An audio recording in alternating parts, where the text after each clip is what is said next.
This power remote is pretty much self-explanatory really. It just has three functions. Firstly, the power button here. This allows you to remotely control the butt kicker unit and turn it on and off accordingly.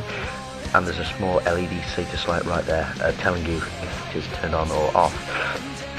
Intensity volume buttons here. The left one decreases volume, the right one increases volume. Please note these have an identical function to the volume switches which I previously mentioned right there. This remote just duplicates these controls and allows you to adjust them from a distance. And final sort of thing with this one really is the actual unit, I suppose itself, which clamps to the post of your desk chair. There is a small adjustable bracket here which can be adjusted using this screw unit right here, and it should be firmly clamped around your desk chair. And this plugs in through these two prongs right there to one of the cables in this bag, which as I said I can't be bothered to unpackage at the moment, but that cable then plugs into this here, which then connects to your computer and will obviously complete the butt kicker connection setup. Okay, so I suppose that concludes the butt kicker portion of the review. As I've said, it looks like a really interesting unit. Great concept really. It should add a fourth dimension, as it were, to Flight Simulator. If you're wondering about the cost, it's £150 from a British company called the Shaker Centre, plus shipping. You can obtain American versions of the device as well, but don't, because Britain uses 230 volts AC, America only uses 120 volts, and that will clearly damage the unit unless you have an appropriate transformer to change that voltage. So, a very interesting unit. On to the next item.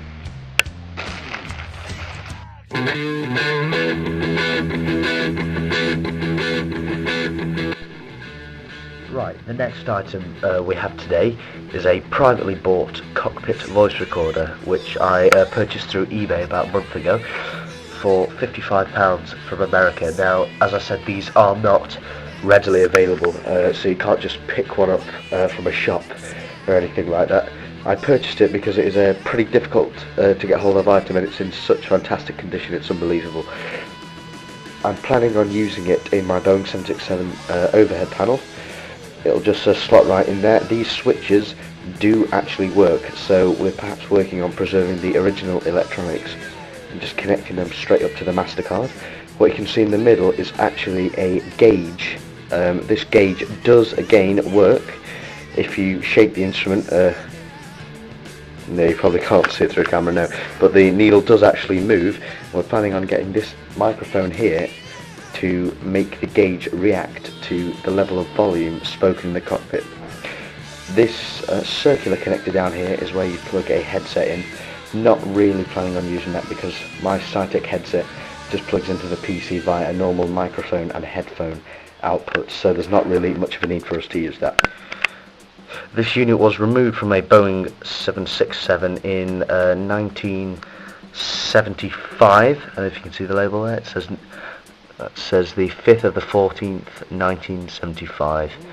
So yep, it's about 35 years old, but certainly is in incredible condition considering its age. You can see the glass on the gauge there still shining. It really is a beautiful well, I was going to say product then, but as I said, it can't be sold in shops readily, so I have to say artifact, I suppose. As you can see, the original text is still on there. Really quite a great unit, and it'll just slot right into the overhead panel alongside the other units. And another thing I want to show you as well, if I just flip the back off here, just bring it into the light a bit.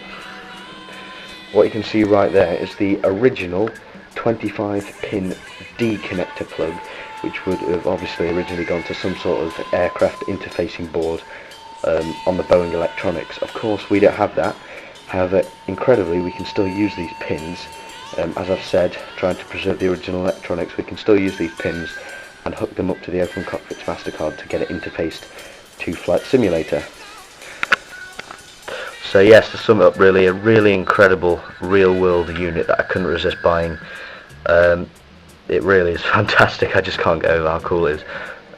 It has come from a real-world aircraft, so it'll add an even more sense of realism to my cockpit, and it should really be a fantastic experience. So I look forward to installing that. On to the next item.